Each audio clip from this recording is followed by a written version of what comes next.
வணக்கம் and welcome to அரசியல் பேட்டை. வணக்கம் சார். வணக்கம் சுமியா. ஒன்றிய கல்வித்துறை அமைச்சர் வந்து ரிசைன் பண்ண வச்சது அவங்களுடைய மிகப்பெரிய வெற்றி அப்படின்னு சொல்லலாம். ஆனா தமிழ்நாட்டை பொறுத்த வரைக்கும் இன்னும் நீட்டுக்கான எதிர்ப்பு தொடர்ந்துட்டே இருக்கு. அந்த போராட்டமும் தொடர்ந்துட்டு இருக்கு. ஏன்னா நம்ம பேன் நீட் அப்படின்ற விஷயத்தை வந்து முன் வச்சிருக்கோம். ஆனா தமிழ்நாடு சிஎம் இன்னும் வந்து வாயே திறக்காம இருக்காரு இந்த நீட்டை எதிர்க்கிறத பத்தி பேசுறதுக்கு அப்படின்றது உண்மையிலேயே ஒரு ஆச்சரியமான விஷயமா தான் இருக்கு. சரி, ஏன் அவர் இதை பத்தி எதுவுமே பேச மாட்டேங்கிறாரு அப்படின்ட்டு எல்லாருமே பேசிட்டு இருக்கும்போது தான் ஒரு செய்தி வெளி வருது. நீட்டுக்கு அவருடைய இன்வெஸ்ட்மெண்ட்டே வந்து 20 கோடி இருக்கு அப்படின்றத பார்த்தோன்னு தான் சரி இதுக்கு தான் தலைவன் பேசாம இருந்திருக்கார் போல அப்படின்ற மாதிரி. அப்துல் கலாம் அவருடைய உதவியாளராக இருந்த திரு பொன்ராஜ் அவர்கள் அவர் தான் அந்த செய்தியை சொல்லியிருக்காரு. குறிப்பாக அந்த சமயத்துலேயும் அவர் வந்து அவருடைய அபிடவிட் தாக்கல் செய்யப்பட்ட நேரத்தில் தேர்தலில் வந்து அந்த முதலீடு வந்து பற்றியும் விமர்சனங்கள் எழுந்தது. அரசியல் அந்த தேர்தல் காலங்களால் அது பெருசாக விமர்சனத்துக்கு உள்ளாகலை. இப்போ வந்து நீட்டுக்கு எதிரான ஒரு பெரிய ஒரு போராட்டம் நடக்குது. நீட்டு அதுவும் எப்படின்னா வட மாநிலங்களில் வந்து நீட்டு வந்து ஃபேர் நீட்டு எங்க வந்து நேர்மையாக நடத்துங்கள் அப்படின்னு கேட்குறாங்க. அதாவது அடிமையாக இருந்தாலும் விலங்கை மட்டும் கழட்டி விடுங்க அப்படிங்கிற மாதிரி, அல்லது டெய்லி 10 சவுக்கடி அடிக்கிறீங்க அதை 8 அடிங்கன்னு கேட்குற மாதிரி தான் அது ஃபேர் நீட்டுங்கிறது. நீட்டே ஒரு அன்ஃபேர். அதுதான் திமுகவோட நிலைப்பாடும். அப்போ அந்த நீட்டுக்கு இன்னைக்கு கூட வந்து ஒரு ஒத்திவைப்பு தீர்மானம் கொண்டு வந்திருக்காங்க. அதை அவையில் வந்து விவாதிக்கணும், நீட்டை நீக்கணும் அப்படின்னு சொல்லி இப்போ திமுக எம்பி கொண்டு வந்திருக்காங்க மாநிலங்களவையில். இப்படிப்பட்ட சூழலில் தான் வந்து இந்த இதை பற்றி நாம் பேச வேண்டியது இருக்கிறது. குறிப்பாக அந்த சிஜேபி நடத்திய போராட்டத்தில் பேசிய பொன்ராஜ் அவர்கள் வந்து சொன்ன விஷயம் தான், அவருடைய முதலமைச்சர் ஏன் வாய் திறக்க மாட்டேங்கிறாருன்னா இந்த மாதிரியான கேள்விகள் வரும். குறிப்பாக நீட் கோச்சிங் சென்டர் நடத்தக்கூடிய கோயிலாம்பாள் அறக்கட்டளை அந்த அவங்களுடைய இதில் வந்து முதலீடு பண்ணியிருக்காரு. 20 கோடி ரூபாய் முதலீடு பண்ணியிருக்காரு. இந்த முதலீடு பண்ண அந்த நிறுவனம் வந்து இவர் எந்த மாவட்டத்துக்கு போனாரோ அந்த மாவட்டத்துக்கு பக்கத்துலேயே இருக்குது. அனிதா வீட்டுக்கு போனார் இல்லையா, அரியலூர் மாவட்டத்துக்கு பக்கத்தில் இருக்கக்கூடிய பெரம்பலூர் மாவட்டத்தில் இருக்குது. அப்படி இருக்கக்கூடிய ஒரு இந்த மாதிரியான இதில் முதலீடு பண்ணியிருக்கக்கூடிய காரணத்தினால ஒரு அமைதியாக இருக்காருன்னு சொல்கிறாங்க. நம்மளுடைய கேள்வி எல்லாம் இப்போ வந்து இப்போ மாநிலத்தை ஆட்சி பண்ணக்கூடிய அவருடைய அரசு தான் இருக்குது. அவருடைய கட்சியின் சார்பில் ஒரு அறிக்கை வந்தது, நாங்கள் வந்து நீட் விளக்கு தான் எங்களுடைய இதுன்னு சொல்லி. அப்போ கட்சியின் சார்பில் அறிக்கை வந்ததுனால ஒரு முதலமைச்சராக அவர் வந்து இந்த விஷயத்தில் வந்து அவருடைய கருத்தை சொல்லியிருக்காங்க. அந்த கட்சியினுடைய தலைவரும் கூட இந்த மாநிலத்தினுடைய கருத்தாக ஒன்று பாஜக தவிர்த்து ஒட்டுமொத்த மாநிலத்தினுடைய கருத்தாக நீட் எதிர்ப்பு அப்படிங்கிறது வந்து இருக்குது. நீட்டு தமிழ்நாட்டுக்கு தேவையில்லைங்கிற ஒரு நிலைப்பாடு இங்கே இருக்குது. இப்படியேப்பட்ட ஒரு சூழலில் எல்லா கட்சிகளுடைய ஆதரவும் இருக்கக்கூடிய ஒரு சூழலில் அவர் பேசுகிறதுக்கு எதுக்கு தயங்கணும், யாரை பார்த்து பயப்படணும்? இப்போ திமுக எதிராக நிலைப்பாடு இருக்குது, அதிமுக எதிரான நிலைப்பாடு இருந்துச்சுன்னா பரவாயில்ல. பாஜக தவிர்த்து அனைத்து கட்சிகளும் இப்போ சட்டமன்றத்தில் ஒரே ஒரு பாஜக உறுப்பினர் தான் இருக்காரு. மீதி இருக்கக்கூடிய எல்லா கட்சிகளுமே நீட் எதிர்ப்பு மனநிலை கொண்ட கட்சிகள் தான் இருக்கு. அப்போ அப்படி ஒரு சூழல் இருக்கும்போது உங்களுக்கு நீங்கள் உங்களுடைய கருத்தை சொல்வதற்கு எது தடுக்கிறது? அப்போ உங்களுக்கு இந்த பொன்ராஜ் அவர்கள் சொல்லக்கூடிய குற்றச்சாட்டு உண்மையாக தான் இருக்கணும். அப்போ நீட் இருக்க வரைக்கும் கோச்சிங் சென்டர் இருக்க வரைக்கும் தன்னுடைய முதலீடு வளரும்னு அவர் நினைக்கலாம். அதை அப்படி ஒரு இதாக தானே அவர் பார்க்க முடியும். அப்போ உங்களுடைய லாபத்தை பார்க்குறீங்க. தமிழ்நாட்டில் கிட்டத்தட்ட 50க்கும் மேற்பட்ட குழந்தைகள் இறந்து போயிடுச்சு. அது மாதிரியான ஒரு சூழலில் நீங்கள் வந்து அனிதாவில் தொடங்கி இன்றைய வரைக்கும் வந்து நடந்துகிட்டு இருக்குது. அதாவது ஒரு மன அழுத்தத்தின் காரணமாக குழந்தைகள் சாகக்கூடிய சூழல், பொருளாதார வசதி இல்லாமல் இந்த கோச்சிங் சென்டர் போக முடியாமல் வீட்டில் இருந்து படித்து கொண்டே இருந்து மீண்டும் தோல்வியை சந்தித்து வாழ்க்கையவே தோற்று போனதாக கருதி கொண்டு ஒரு முடிவெடுக்கக்கூடிய ஒரு சூழல். இப்படிலாம் இருக்கக்கூடிய நேரத்தில் இவர் இந்த முதலீடு பண்ணியிருக்காரு இல்லையா, அதை திரும்பவாது வாங்கியிருக்கணும், வெளிப்படுத்தியிருக்கணும். அந்த விமர்சனம் வந்து தேர்தலுக்கும் போதே வைக்கப்பட்டது, அவர் தேர்தலில் அவருக்கு போட்டியிடும் போதே வைக்கப்பட்டது. அதை இப்போ ஒரு காரணமாக சொல்லி எனக்கு இந்த மாதிரியான இதில் ஈடுபடுறாங்கன்னு தெரியாதுன்னு சொல்லிட்டு கூட ஒரு ரிவர்ஸ் போயிடலாம். ஆனால் அதெல்லாம் அந்த முடிவுலாம் எடுக்கல. இன்னும் அவர் பேச மாட்டார். அவர் ரொம்ப வந்து உயர்ந்த இடத்துல இருக்கிறதாக, எல்லாரையும் விட உயர்ந்த இடத்துல இருக்கிறதாக நினச்சிட்டு இருக்காரு. அதனால் வந்து அவர் வந்து இதை பற்றிலாம் நான் அதுக்கு உங்களுக்கு கருத்து சொல்லணும் அப்படின்னு நினைக்கிறாரு. அல்லது பாஜகவுக்கு பயந்து கொண்டு அமைதி காக்கலாம். இதுதான் அவருடைய விஷயமா இருக்கும். ஏன்னா கட்சியின் சார்பில் அவருடைய அறிக்கையில் வந்து நாங்கள் வந்து நீட்டுக்கு எதிராக இருக்கிறோம்னு சொல்கிறோம். அதான் சொன்னேன்ல, இப்போ இருக்கிற உறுப்பினர்களும் ஒரே ஒரு உறுப்பினர் தான். கடந்த முறையாவது 4 எம்எல்ஏக்கள் இருந்தாங்க பாஜக. இப்போ இருக்கக்கூடிய ஒரே ஒரு உறுப்பினர் தான் இருக்காங்க. அப்படி இருக்கும்போது உங்களுக்கு எல்லா பலமும் இருக்கும்போது நீங்கள் வந்து துணிச்சலாக பேசியிருக்கலாம்ல. மக்களுக்காக ஒரு கருத்தை வந்து முன்வைக்கிறது, பட் உள்ளுக்குள்ள வந்து வேற ஒரு விஷயத்த ஃபாலோ பண்றதுன்றத மெயின்டைன் பண்றாங்களா என்னன்றதே புரிய மாட்டேங்குது சார். ஏன்னா அந்த போராட்டத்துல வந்து பள்ளிக்கல்வித்துறை அமைச்சர் போய் கலந்துக்கிறாரு. பட் ஸ்கர்ட் கொடுத்து தான் பசங்க அவரை அமுச்சு வச்சாங்க அங்கன்னு பார்த்தாலும், இவங்க கட்சி சார்பா அறிக்கை வருது. ஆனா இவருடைய இன்வெஸ்ட்மெண்ட் வந்து அங்க இருக்குன்னும் போது முழுமையான ஒரு குற்றச்சாட்டை சொல்ல முடியாது. ஏன்னா வந்து அவர்கிட்ட இருக்கக்கூடிய பணத்துக்கு இந்த 20 கோடி ரூபாய் முதலீடுங்கிறது வந்து ஒரு பொருட்டே கிடையாதுன்னு வச்சுக்கோங்களேன். ஒரு குற்றச்சாட்டு அவர் மீது எழும்பும் போது அவர் வந்து தானே முன் முன் வரலாம். அதை வந்து அதை திரும்ப பெற்றுக்கணும். அதான் சொல்றேன். அவரே ஒரு அறிக்கையை வெளியிட்டு எனக்கு தெரியாது இந்த மாதிரின்னு சொல்லிட்டு கூட நீங்க வந்து இது பண்ணிக்கலாம். இப்பயும் கூட வந்து அதை செய்யலாம். ஆனால் அவர் செய்ய மாட்டார். அவருடைய குணமே வந்து ஜெயலலிதாவிடம் கற்றுக்கொண்ட அந்த இதுதான் அந்த குணத்தை தான் அவர் காட்டுகிறார். அதனால வந்து அவர் பாதிக்கப்பட போகிறது வந்து அவருடைய கட்சிக்காரங்க தான். இதுக்கு பதில் சொல்ல வேண்டிய இடத்துல அவங்க தான் இருக்காங்க. அவர் பேச மாட்டார். அவர் எதுவுமே தெரியாது. அவருக்கு போதான்னு கூட தெரியாத அளவுக்கு வந்து அவர் நடந்துக்குவார். சென்னை வெள்ளத்தின் போது ஜெயலலிதா எப்படி நடந்துக்கிட்டாங்களோ, அதிகாரிகள் வந்து ஜெயலலிதாவிடம் மக்கள் செத்துக்கிட்டு இருக்காங்க, ஒரு செம்பரம்பாக்கம் ஏரி உடைய போகுதுங்கிற சொல்லுவதற்கு 3 நாட்கள் எடுத்துக்கிட்டாங்க பார்த்தீங்களா? அது மாதிரியான ஒரு இதில் தான் அவர் இருக்கார். தனக்கு பக்கத்தில் இருக்கக்கூடிய ஆட்களுக்கு கூட செய்தி வராத அளவுக்கு தான் ஒரு வட்டத்தை போட்டுக்கொண்டு அவர் செயல்பட்டு கொண்டிருக்கிறார். இப்படியேப்பட்ட சூழலில் தான் வந்து அவர் இந்த மாதிரி நம்ம சொல்கிறோம்ல, இதெல்லாம் அவர் போய் சேராது. எனக்கு தெரியாது வந்து அந்த ஒரு முதலீடு என்பது விமர்சனத்துக்கு உள்ளாயிருச்சுன்னா வெளியே வந்துடணும். அந்த ஒரு அறிக்கை விட்டு பப்ளிக்காக அறிக்கை விட்டுணும். இவர் போய் உட்காந்து நாங்கள் நீட்டுக்கு எதிர்ப்புங்கிறாரு. அனிதா வீட்டுக்கு போயிட்டுலாம் வந்து ஆதரவு தெரிவிச்சுட்டு வந்தவர், எல்லாமே செய்தவர். இந்த விஷயத்தையும் ஏன் செய்யணும்? அப்போ உங்கள் மீதான பொன்ராஜ் வைக்கக்கூடிய குற்றச்சாட்டு என்பது நியாயமான விஷயமா தெரியும். அதே மாதிரி தாவேக்க வந்து ஆட்சிக்கு வந்தோடனே அந்த 717 மதுக்கடைகளை வந்து மூடுறோம் அப்படின்னு சொன்னாங்க. அது ஒரு வாரம் என்ன மாதிரியான பொய் விஷயங்கள்லாம் வெளியில வந்தது அப்படின்ட்டுலாம் பார்த்தோம். ரீல்ஸ் அதுலேயுமே பொய்யான ரீல்ஸ்லாம் பலது வெளியே வந்துருச்சு. இப்போ அடுத்தடுத்து அவங்க வந்து வெளியிடக்கூடிய செய்திகள்லாம் ஷாக்கிங்காக இருக்குது சார். என்னன்னா மதுக்கடையும் பாரம் ஒன்றா இருக்கக்கூடாது அப்படின்ற ஒரு சர்க்குலரு. அது எப்படி இருக்கலாம்னா, மதுக்கடை 100 மீட்டர்ஸ் தள்ளி ஒரு பார் வந்து இருக்கலாம் அப்படின்னா, இப்போ இங்கேருந்து அவங்க மதுவை வாங்கிட்டு 100 மீட்டர்ஸ் நடந்து போய் அங்கே போகிறாங்கன்னா அந்த வழி ஃபுல்லாக அவங்க அதை சுமந்துட்டு போவாங்க. அந்த வழியை செல்லக்கூடிய மக்களுக்கு அவங்க எந்த திரும்ப வருவாங்க.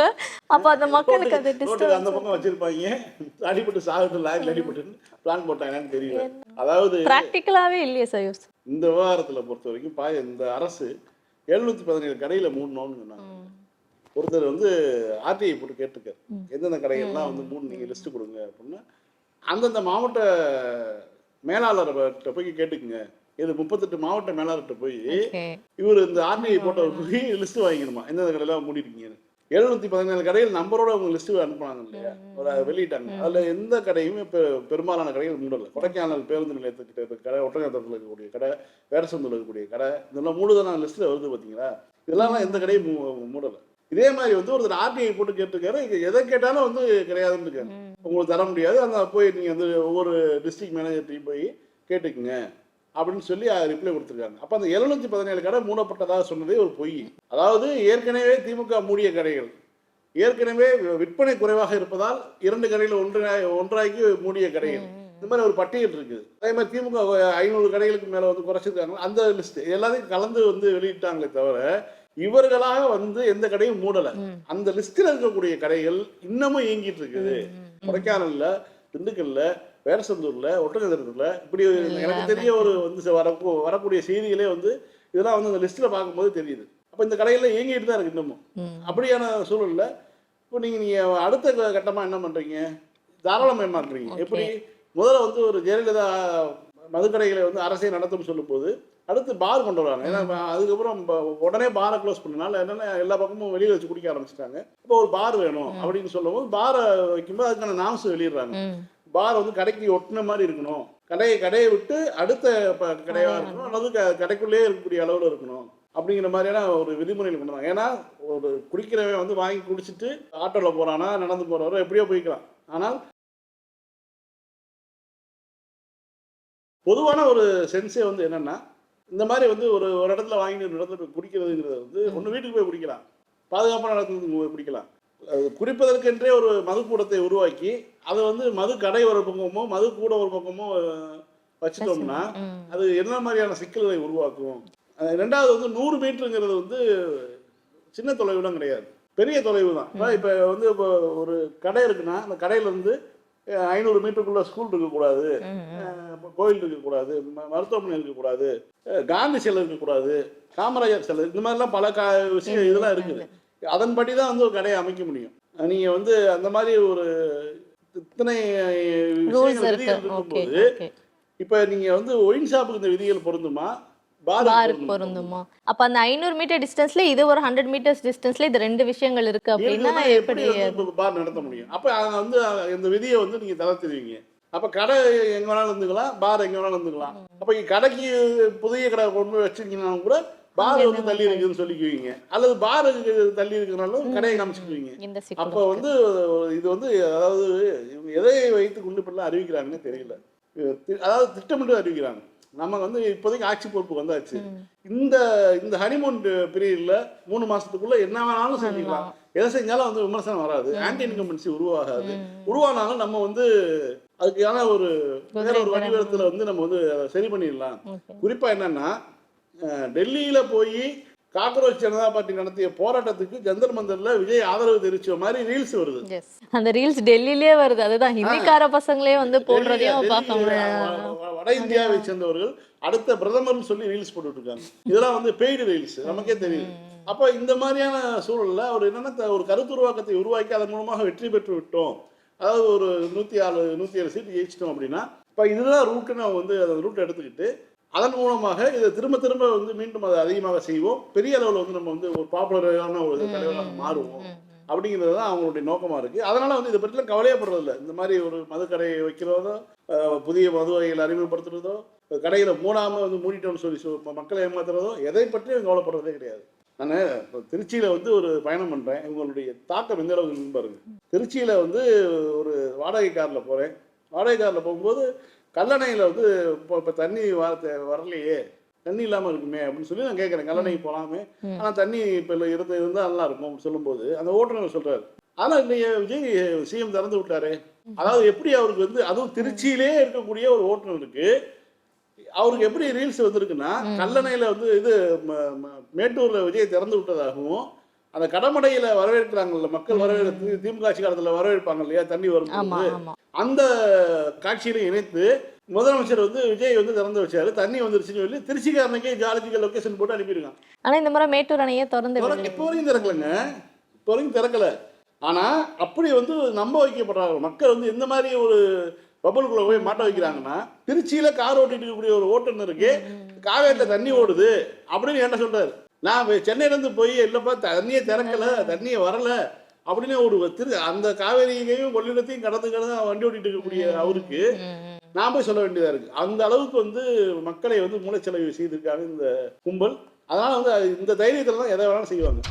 இப்போ மேட்டூர் அணையுமே வந்து திறந்து விடல. சரி, அடுத்தது மேகதாது அணை ஒரு மிகப்பெரிய பிரச்சனையா வந்து பேசப்பட்டு இருக்கு. ஆனா அதுக்குமே வந்து தாவேகா சைட்ல இருந்து எந்த ஒரு கேள்விக்கான பதிலும் வரதில்லை. மினிஸ்டர் புசியானந்த் அவர்கிட்ட வந்து ஒருத்தர் கேள்வி கேட்கும்போது அவர் அப்படியே செல்லமா கணத்தை தடவி விட்டு போனதை தான் வந்து பார்க்க முடிஞ்சுது. சரி, என்னதான் பண்ண போறீங்கன்னா, இப்போ 3ஆம் தேதி வந்து முதலமைச்சர் அவர்கள் கர்நாடகா போக இருக்கிறாரு, மேகதாது அணை பத்தி பேச போறாரு அப்படின்ட்டு ஒரு செய்தி வந்திருக்கு. இது ரொம்ப தவறான விஷயம். விஜய் இப்படி போய் பேசினாருன்னா இது வந்து தமிழ்நாட்டு மக்களுக்கு, குறிப்பாக காவேரி டெல்டா பகுதியில் இருக்கக்கூடிய விவசாயிகளுக்கு, கோடிக்கணக்கான விவசாயிகளுக்கு செய்யக்கூடிய மிகப்பெரிய துரோகம் அப்படின்னு சொல்ல முடியும். ஏன்னு கேட்டிங்கன்னா, 2018 உச்சநீதிமன்ற தீர்ப்பு வருது. அந்த தீர்ப்பின் மூலமாக தான் வந்து நமக்கு வந்து காவிரி நடுவர் மன்றத்தை அமைக்கிறாங்க. தலைவராக ஒருத்தரை நியமித்து நம்ம எதுவாக இருந்தாலும் அந்த நதிநீர் தாவாக்களில் நேரடியாக அங்கே தான் போய் சொல்லணும். நமக்கு காவேரியில் இந்த வருஷம் தண்ணி திறந்தோம் இல்லையா, நம்ம வந்து அங்கே சொல்லணும், இந்த மாதம் வர வேண்டிய இத்தனை டிஎம்சி தண்ணி வரல அப்படின்னு சொல்லணும். இதுதான் வந்து அந்த நம்ம கேட்டதும் அதான். ஏன்னா ஒரு 2 மாநிலங்கள் வந்து நேரடியாக பேசி இதை பற்றி தீர்க்க முடியாது. இது வந்து 4 மாநிலங்களை சம்பந்தப்பட்ட விஷயம்.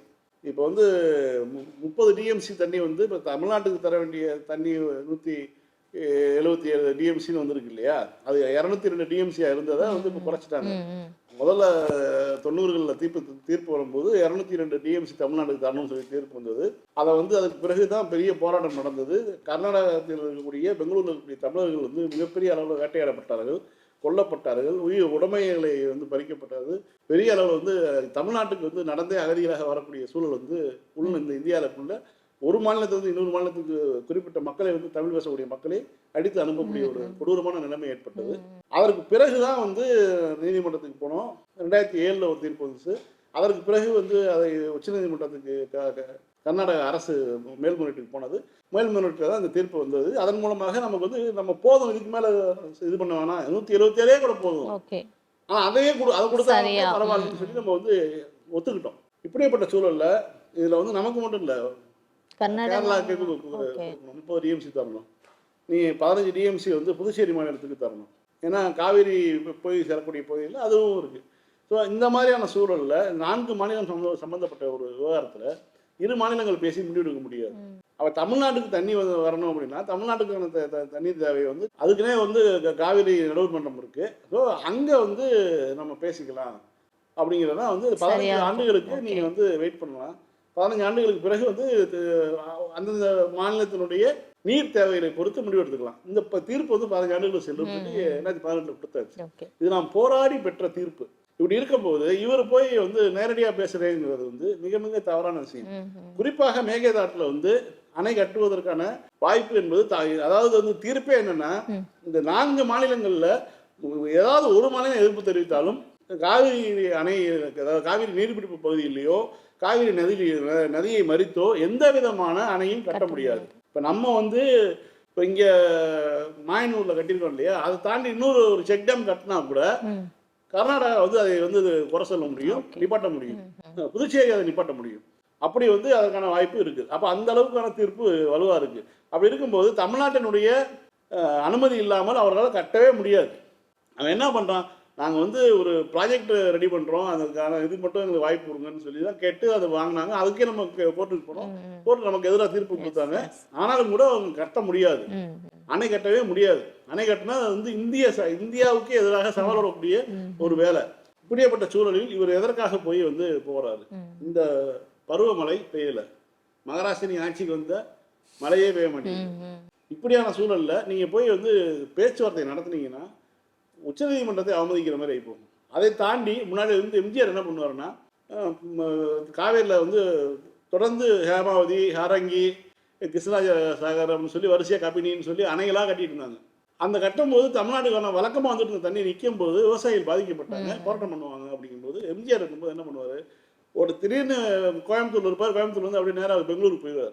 திடீர்னு போய் அங்கே இருக்கக்கூடிய கர்நாடகா முதலமைச்சர் வீட்டுக்கு போவார். குண்டுராவ் அப்புறம் இருந்தால் போய் உட்காந்தோன்னே வந்து தண்ணி கொடுக்குறாங்க, குடிக்க மாட்டுறாரு. கேட்டால் எங்கள் விவசாயிகள் கஷ்டப்படுறாங்க, மக்களுக்கு குடிக்க தண்ணி இல்லை அப்படின்னு சொன்னோடனே உடனே வந்து அவங்க வந்து சரி நாங்கள் திறந்து விடுறோம் போவோம்னு அனுப்பிவிட்டாங்க. இது மாதிரி ஒரு 2-3 தடவை பண்ணார். இது வந்து ஒரு முதலமைச்சராக ஒரு ஒரு இதாக கேட்கறதுக்கு நல்லா இருக்கும். நமக்கு அதெல்லாம் தேவையில்லை.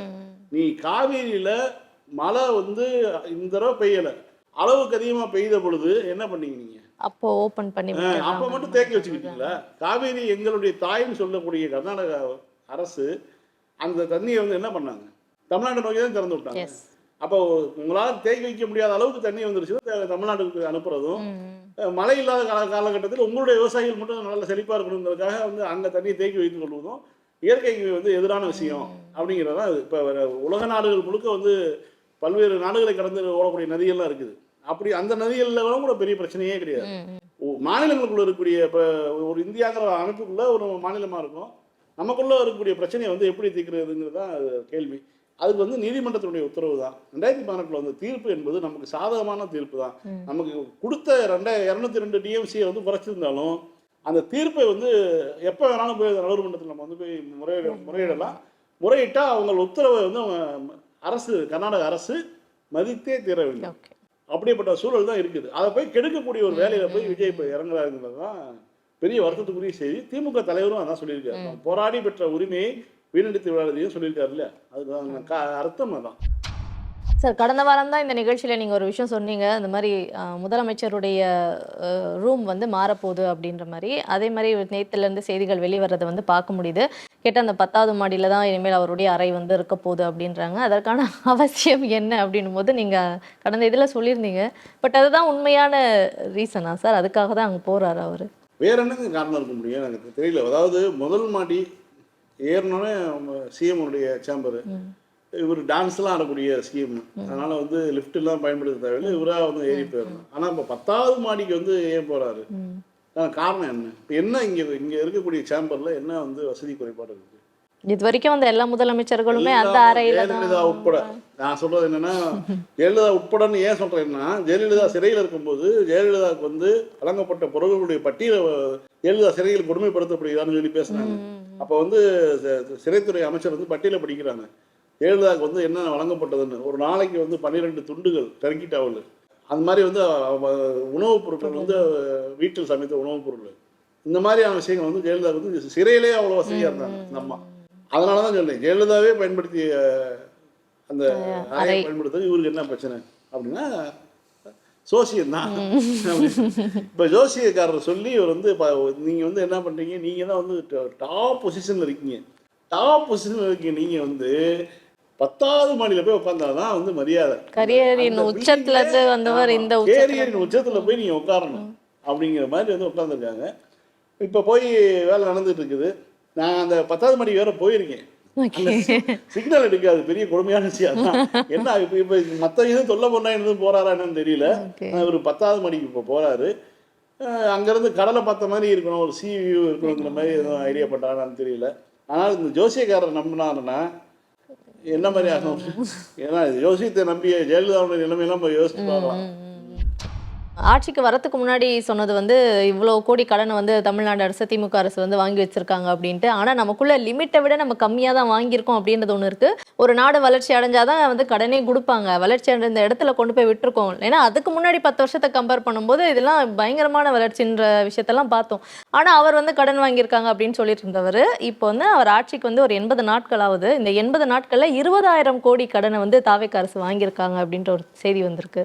இல்லை, நிறைய பேர் வந்து குறிப்பாக திமுக விமர்சிக்கக்கூடியவர்கள் கூட சொல்லியிருக்காங்க, கொரோனாவின் உச்சத்தில் ஆட்சிக்கு வந்த திமுக ஆட்சிக்கு வரும்போது 2021 2வது அலை கொரோனாவின் உச்சம் தான். ஒரு நாளைக்கு 38,000 பேர் வந்து கண்டறியப்பட்டு இருந்தாங்க கொரோனா பாதிக்கப்பட்டு. அப்படியேப்பட்ட ஒரு சூழலில் ஆட்சி பொறுப்புக்கு வந்த திமுக கூட கடன் இந்த மாதிரி 20,000 கோடியெல்லாம் வாங்கலை அப்படின்னு சொல்லி திமுக விமர்சனம் செய்வர்கள் கூட வந்து சமூக வலைத்தளத்தில் எழுதியிருந்தாங்க. அப்போ அதாவது எதிரிகளே பாராட்டும் ஒன்றும் வந்து ஒரு ஆட்சியை வந்து முத்துவேல் கருணாநிதி ஸ்டாலின் அவர்கள் செய்து விட்டு போயிருக்காங்க சொல்ல முடியும். அப்படியேப்பட்ட ஒரு சிறப்பான ஆட்சியை கொடுத்தது அந்த இடத்துலையும். அந்த இடத்துல வந்து இப்போ இவர் உட்காந்துருக்காரு. இப்போ என்னன்னா 20,000 கோடி இவர் எதுக்காக வாங்கினாரு, என்ன செலவு பண்ணாரு அப்படிங்கிற ஒரு கேள்வி வருதா இல்லையா? இப்போ இந்த அரசு வந்து நீங்கள் பட்டியல் வெள்ளை அறிக்கை வரப்போகிறோம், குறிப்பாக நிதியமைச்சர் வந்து நாங்கள் வந்து சட்டமன்றத்தை போடும்போது நம்ம பயங்கரமாக பல விஷயங்கள் இப்போ கொண்டு வர போகிறோம்னு சொல்கிறாங்க. அவரே அவர் எப்படிப்பட்டவருங்கிறது பயங்கரமான. ஆனால் அவர் வந்து சொல்லியிருக்காரு, சரி சொல்லட்டும் இருக்கட்டும். ஆனால் இவர்கள் வந்து என்ன மாதிரியான திட்டங்களை கொண்டு வர போகிறாங்க, கையில் எதுக்காக இது பண்ண போகிறாங்கன்னு தெரியல. நடைமுறை சில அரசு இயங்குறதுக்கே வந்து இப்போ 20,000 கோடி கடை வாங்கியிருக்காங்கன்னா இவர்கள் வந்து அடுத்து இப்போ பட்ஜெட்டில் என்ன மாதிரியான அறிவிப்பு வெளியில் இருக்காங்க. தாய்மாமன் செய்கிறேன்னு சொல்லி அதுக்கு தனியாக வந்து இருக்காங்க. அதில் வந்து எந்த மாதிரி தங்கத்தை கொடுக்க போகிறாங்கன்னு தெரியல. எத்தனை கேரட் தங்கமாக இருக்க போகுதுன்னு தெரியல. 16 கேரட்னு வேறு சொல்லிட்டு இருக்காங்க. ஏன்னா அந்த வேலைக்கு தங்க விலை இன்னும் கூடிக்கிட்டே போகுது. அப்படிங்கும்போது எப்படி இந்த அளவுக்கு கொடுக்க முடியும்? இந்த மாதிரியான பல்வேறு விஷயங்கள் இருக்குது.